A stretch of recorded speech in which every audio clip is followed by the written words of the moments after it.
Hey everybody, we're back with another weekend one-off. We're doing Star Wars Dark Forces.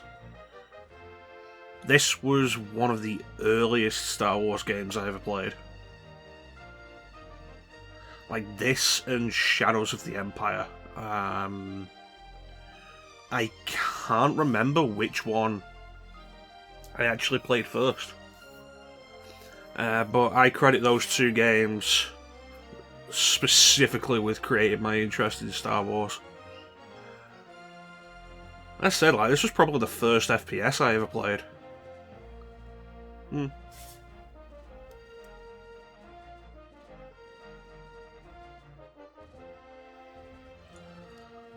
So Star Wars Dark Forces was a DOS PC game. Released in, 95, I think. And was ported to PlayStation. And PlayStation's where I played it. And PlayStation's where I played it right now because... Have you tried to go back to a DOS game? Once you figure out how to use DOSBox, even then, the key bindings can be terrible. I wonder if this game has any kind of source port. Huh. That'd be worth looking into, actually. Stereo. Okay, what do we got? Strafe button. The days before dual analog control on consoles. It's weird, though, that the strafe isn't just L1 and R1.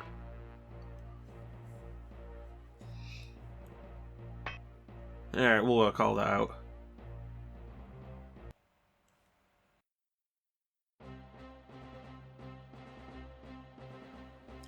Check it out, it's Mon Mothma.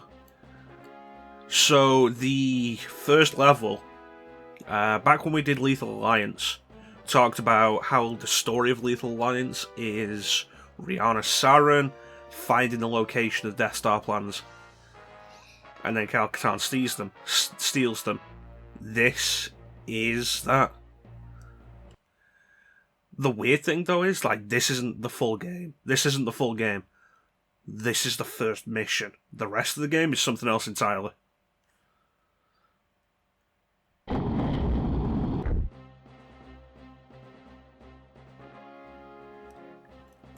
Took Rogue One an entire team and a full movie to do this. Kyle Katarn just blew in and did this all on his own. God, it's been a long time since I played this. Having the straight, I want to see about changing these controls. Can I change them? We're going to have to restart everything. I want the strafe on two separate shoulder buttons. That'll make it so much more comfortable. Gah. Menus are super sensitive. No, there is no option to make the strafe a two-button thing. It's you hold a button, changes your directions from turn to strafe.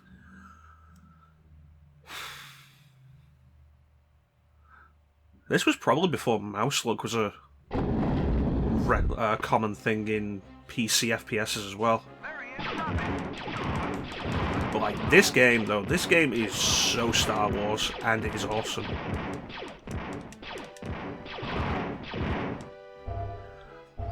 And of course, this game also first in the Dark Forces series, which went on to have Jedi Knight, Dark Forces 2, which gave Kyle Katarn his beard. This is before the beard. And of course, after that, the legendary Jedi Outcast and Jedi Academy. Both of which are fantastic games that I really enjoy.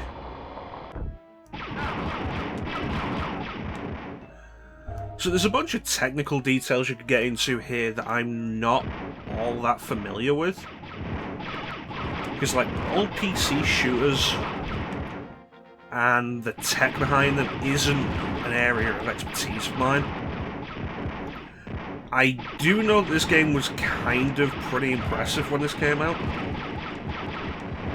for its surprisingly impressive 3D capabilities.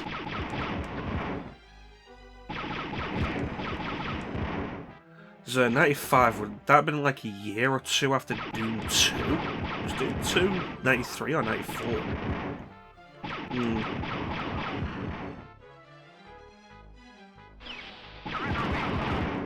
Oh, I'm really running out of blaster ammo. There we go. And it carries over. Not good. Ooh, a key.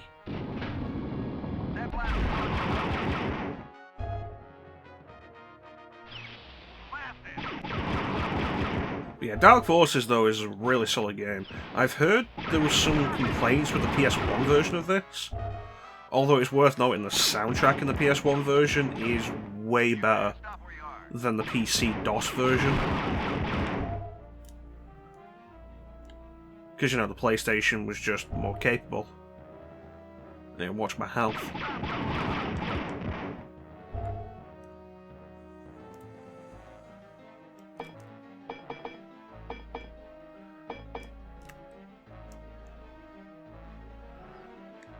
That's pretty neat.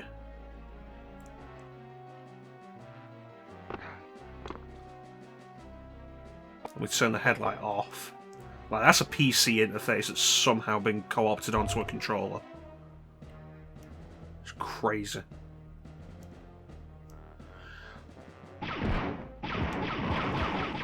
Yeah, you want a full look at this game as it was on PC.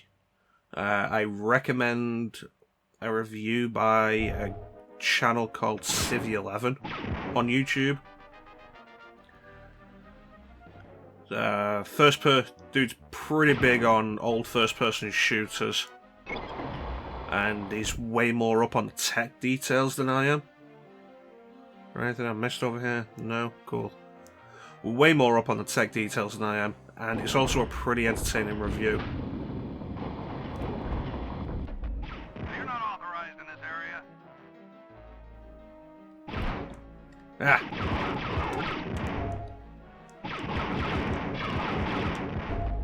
Thank you. Getting pretty close to dying. Jeez. I need to shape up.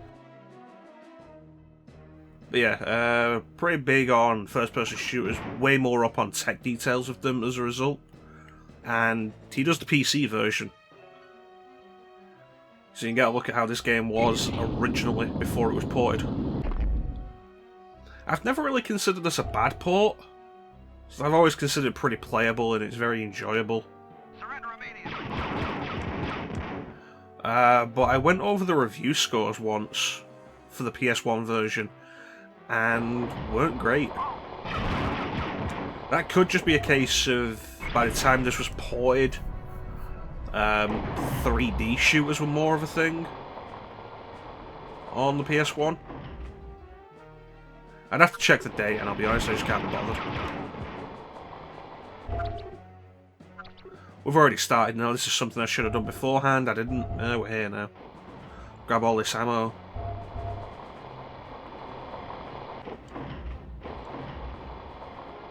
Don't miss any ammo. That's just one group of guys. Alright.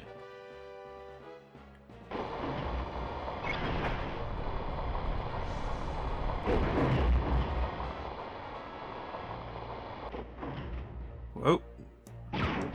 Wrong button. One of the best things about this game is how it just... This isn't a Doom skin over... No, this isn't a Star Wars skin over Doom. This is a full Star Wars game. In the sense that it feels Star Wars. All of this feels Star Wars. It's not a lazy... total conversion over a licensed engine from id. I think this engine is actually LucasArts. This is LucasArts' own engine.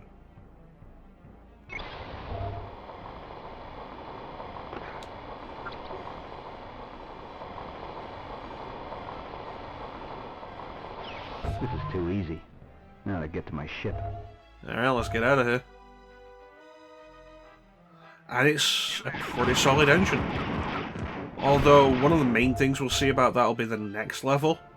Because this first level's too short to do the full one-off on. Who knows, maybe I'll stream this game one day. The biggest problem I have with actually playing this game all the way through on stream or anything though, or on the channel, is this game is... it's difficult, but more so than that, this game is... oh hey, there's the hole. Is that the hole he drops in? I'm sure the hole he drops in's actually here. Yeah, it's here. Extra life. And this is where we started. See where we came from, that's pretty cool. But more so than its difficulty, this game is... there we go. Because the ship landed after we filled our objective, we can just go to the next mission. This is how you end missions.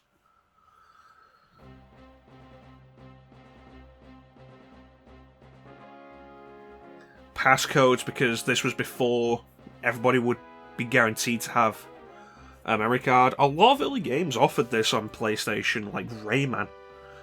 Gives you the option of using passwords or saves. But yeah, what was I saying? The one of the biggest problems with playing this is a lot of the levels are really maze-like. Especially the third level. And like the third level being the third level is kind of a problem because it's before you'll be fully into the game. And it's one of the worst levels of the game. Soon afterwards, the Death Star is destroyed. But even as the Alliance celebrates this victory, another sinister plot... oh hey, that's the same voice that does the mission briefing in Rogue Squadron 2. The Executor.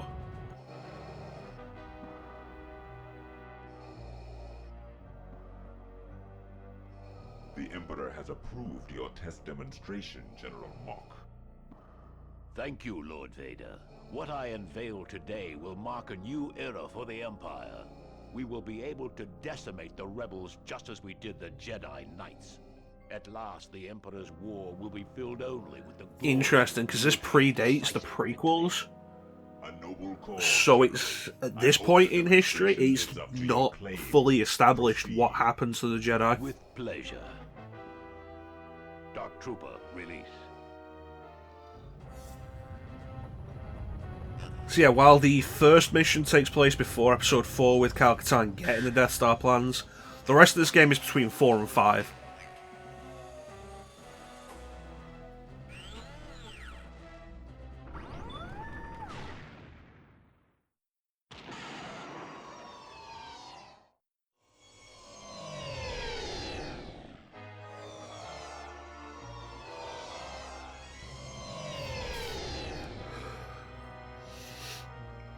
So the frame rate on these cutscenes isn't great.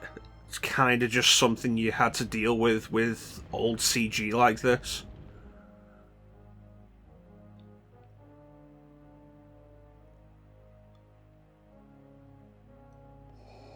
But stuff like this isn't that bad. The Emperor will be most pleased. Continue with your... I think the voices help. Certainly, Lord Vader. Just enough animation. It looks fine. I think the voices really help.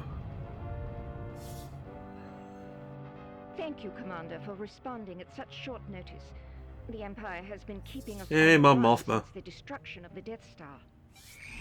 5 days ago, the Empire attacked one of our secret bases in the city of Talay.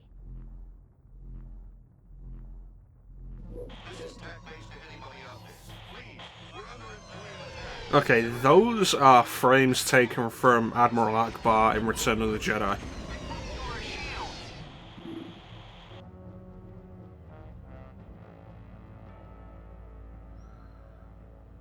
Tak base was destroyed within minutes. Many innocent people in the surrounding city, as well as the rebel staff, were killed. Intelligence thinks that this may be an act of retaliation for the destruction of the Death Star.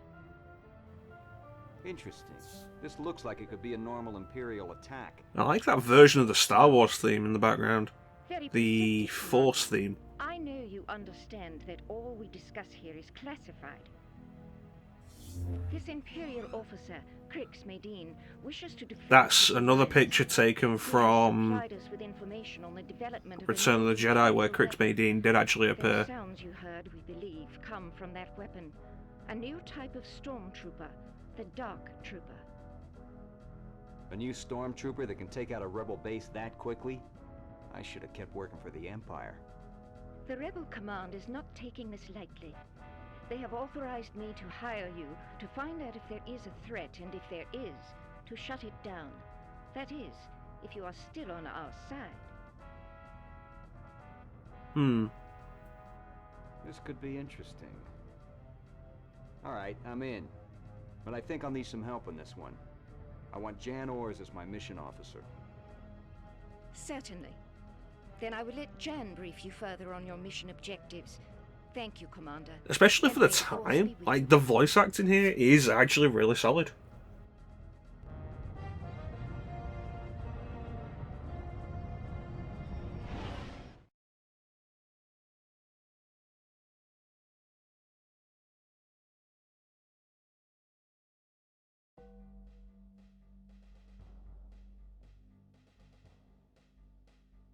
So now our mission briefings come from Jan Ors instead of Mon Mothma. There we go. Rebel commanders made a brief reconnaissance of the area. It's swarming with Imperial activity. Power is still down in the city. Some of the systems are going to be down as well. You'll need to find the main hydroelectric power generator and get it back online. The Empire usually gets sloppy after a major offensive, so we may be able to find evidence or leads about this new Dark Trooper we've been hearing about through Crix Medine. His contacts inside the Empire will help us follow up on anything you may pick up. Good hunting, Kyle.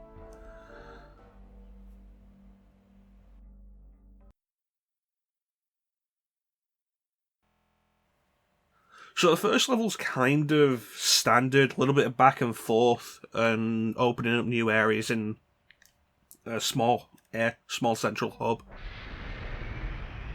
This level is actually way more complex than the first one. There he is. Stop him. I thought that might be an enemy, but I couldn't be sure. Lighting effects, jeez, look at that. Burnt corpses.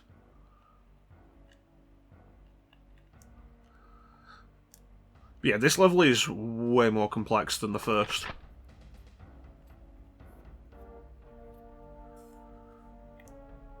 You there. Stop him. Nope.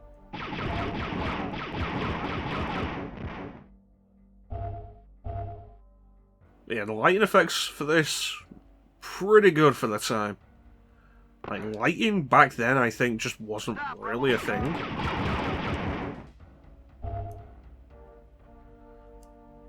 Awesome. Like, very rarely actually a thing in games.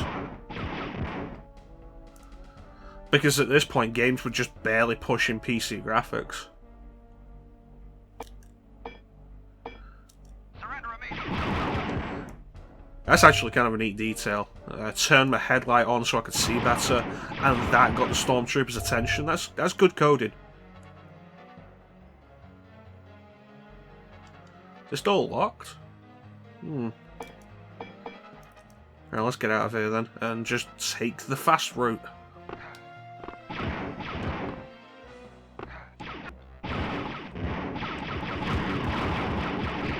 This may have been a bad idea. Now I'm in the middle of a huge firefight. Every blast is aimed at me!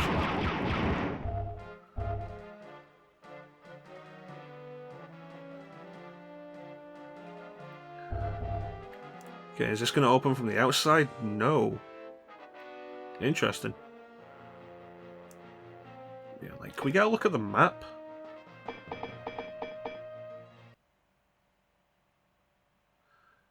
Like, you look at this entire thing, and this is just what we've seen so far. Maps in these old first-person shooters are always so confusing to me. They're always done in wireframe.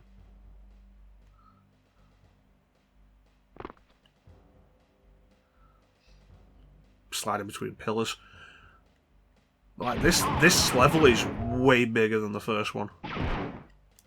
Crap.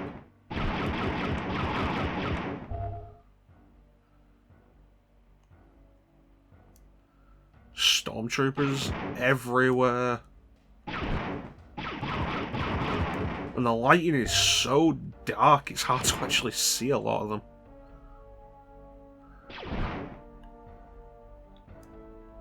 Where is this guy?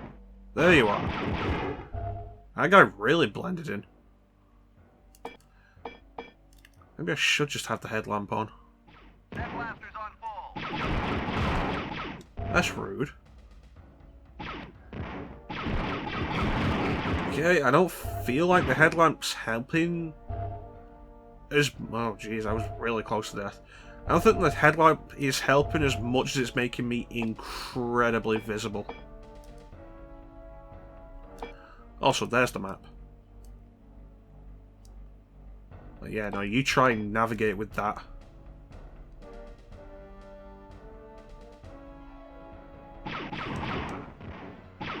Anything people-shaped, just shoot at it, it'll be safer.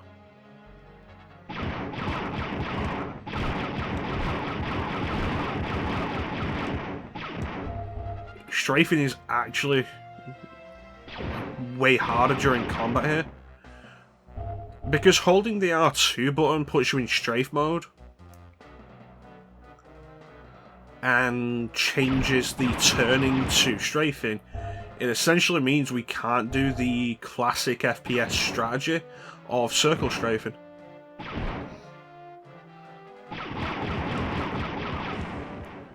Which is why I'm getting hit so much. Do I have this on GOG? I think I do. I should look into whether there's a source port of this. Like GZ Doom or eDuke 32. Or EC Wolf. Just like little front ends that make running some of these old FPSs a lot easier, smoother. Gives them new resolution options. And new control options. Ah!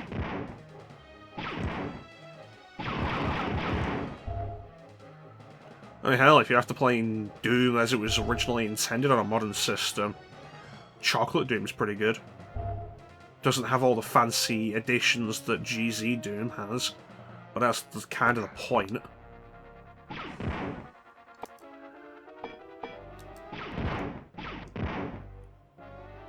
Someone up here shoot? Yeah, this is the Stormtrooper. Okay, let's go down here.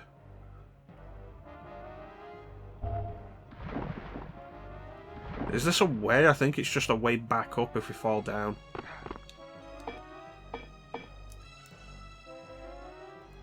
Okay, wait, well, no. God, these Stormtroopers are crawling out of the woodwork.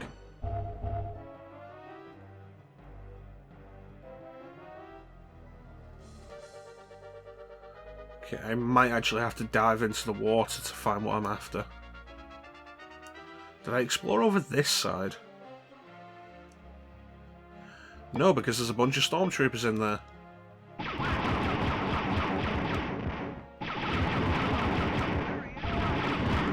Yeah, I think with the console controls for this, console you might be better off playing on easy. It's like, this game gets way harder later on. We've already almost died a bunch. And I think it all is because, like, most of it is because of the complete lack of a circle strafe ability. It's like if you ever play Doom on Super Nintendo. Like, I think that game is really weird in that it has strafing mapped to the shoulder buttons and turning mapped to the D-pad. But once you start strafing, it turns off inputs to the D-pad, so you can strafe separately from turning. But you can't turn while strafing, so you can't circle strafe. Okay, that's something I need.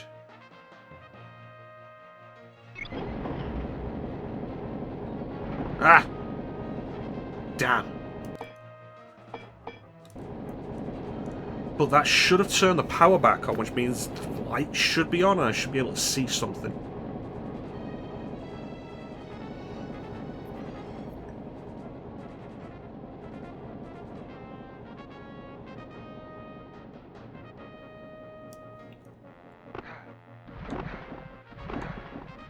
Okay, so that's the thing. We can't run while we're in water, but if we jump, we can technically run while jumping, so we can go way faster. Don't mind me. Right, that's why the doors weren't opening, because the power was off. Alright. Much better. Hell, after getting used to the darker areas, like everything being way darker, that feels like maybe almost too bright.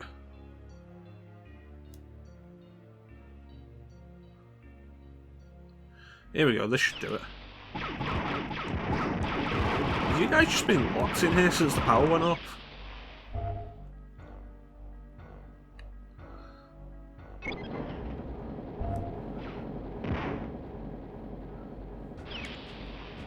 Okay, and back around. You're not authorized. Shut up. And now the bridge makes full rotation. This seems inefficient.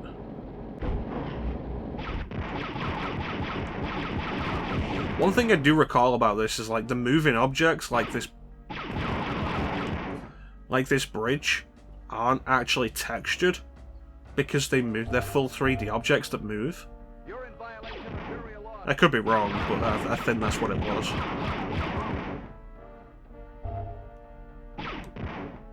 No, it's just a trash can. Alright. Okay, so we made it through the city, and this must be the rebel base.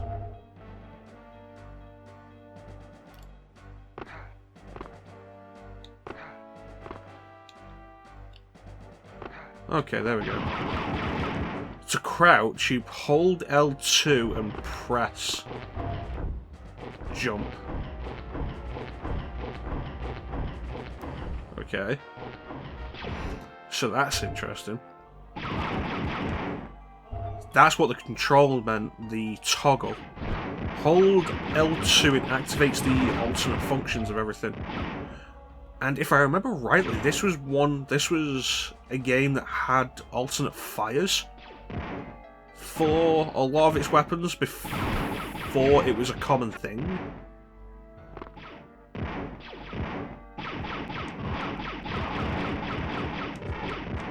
Yeah, it doesn't seem like the blaster rifle has an alternate fire.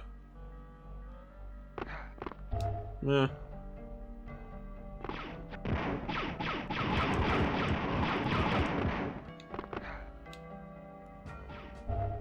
Still more. Over there. Another one to the right.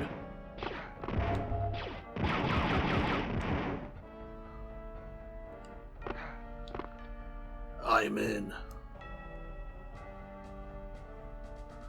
I'm out.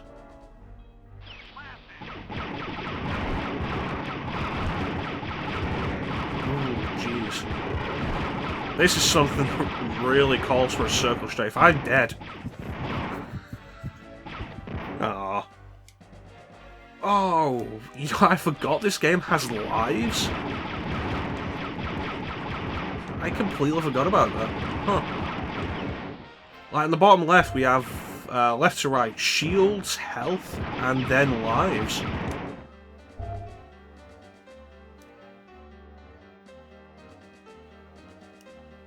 I completely forgot about that as a thing that it does for in-level checkpoints. Well, that's convenient, because if that wouldn't have been a checkpoint, I was going to say, well, that's Dark Forces. It's a good game, but maybe if you're going to play this, pick it up on PC where you can circle strafe. It is available on GOG. The problem with that is, like, it'll run, but the controls...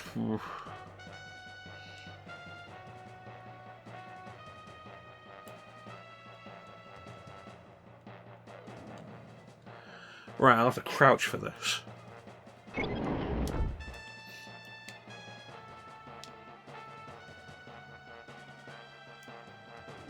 Oh, nice. This would have been helpful a minute ago.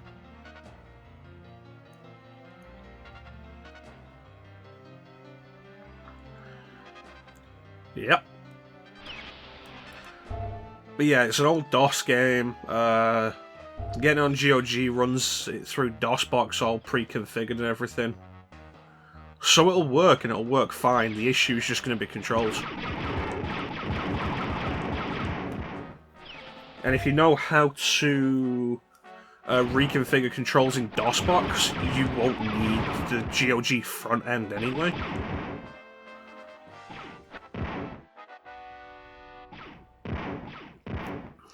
Hell, you can just buy it off GOG, take the actual game out, and run it through DOSBox yourself, and then configure it that way, but like, you need to know what you're doing with DOSBox.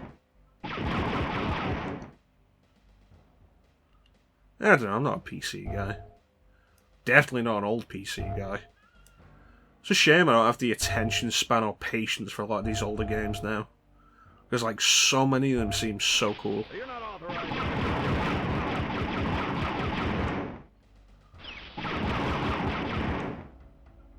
Okay, this is what we came for. Go ahead, Kyle. Looks like I found something that can help us out. Get back to the landing pad and I'll meet you there. Okay, let me see. Is this all the objectives? Yep. Let's get back.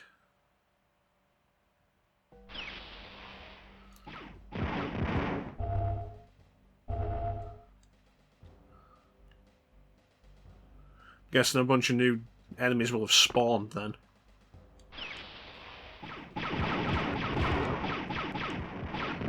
Yeah, like, you look at... Oh, jeez. You look at this level compared with the first, and, like, all of a sudden, way more complex. Multiple objectives. Moving parts. And then the next level's the real killer, though. Because it's a sewer maze.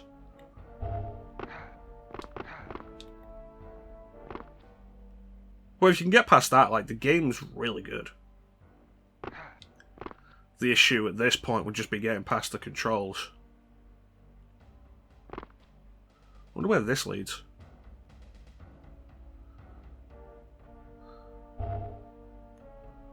More shields, always appreciate that. Health I don't need. Sewer water. Ooh, what's that?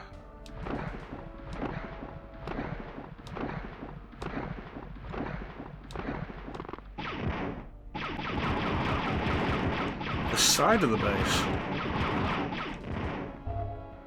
Huh. Neat. But yeah, like, as far as Star Wars games go, like, this is a really solid early Star Wars game. It's solid FPS from the 90s. I'd say you don't even have to be into Star Wars to enjoy. The biggest issue playing this on PS1 is the controls. And the lack of circle strafing makes things so much harder.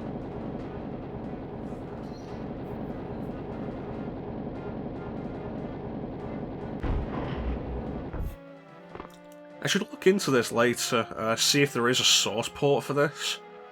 It's not guaranteed that there will be, because you think, yeah, no, this would be a popular game. There's got to be somebody who's done some sort of source port for it.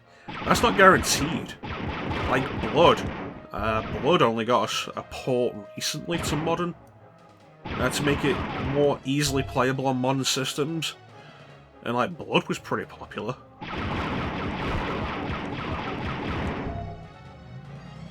And like the thing with stuff like GZ Doom and eDuke 32, you can map them to a controller, and it's great. Playing Doom on a controller through that way is probably like the best way to play Doom with a controller. Way better than playing Doom on console. Mostly because it'll look better and it'll probably run better.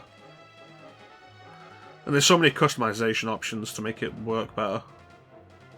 This isn't where I started, but this way? This way? No, I'm going the wrong way. It's this way. That side?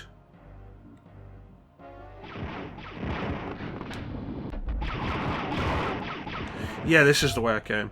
Did you just spawn in?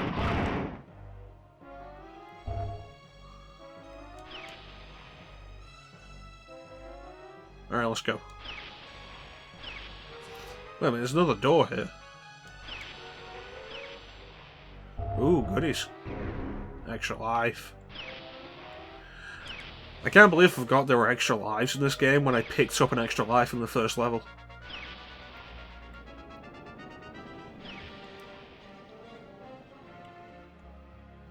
Alright, we're almost there.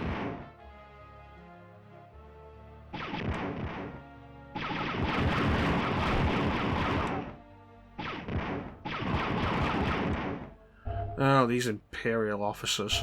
Just blended into the background. Jan, I'm here. And that's that.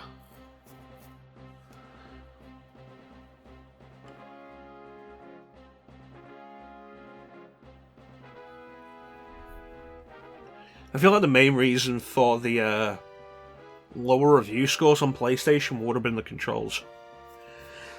Like, the entire thing could have been solved if it had strafe not as a toggle, but as the two shoulder buttons. Like, Doom, the custom PlayStation edition of Doom works way better because of that. Exhumed, released in the US as Power Slave, works way better because of that. Like, overall, this is a really solid game. If you're into old 90s first-person shooters, well worth a look. It's really good. Better on PC, but PC comes with some caveats. You know, let me take a quick look. See if there is any kind of source port for this. Okay, so a cursory look through some of the stuff says there isn't a source port, the source code hasn't been released. The closest you've got is Dark Excel, which is not a hardware accelerated source port. It's an attempt to completely reproduce the original product's functionality and gameplay and engine written from scratch. Seems like it has some caveats, but if you can get it working, apparently it's pretty good. So I don't know, see about that. Buy it on GOG and then run it through Dark XL. But that's been another weekend one-off for Star Wars month. Thank you all for watching, have yourselves a fantastic summer day, and may the Force be with you.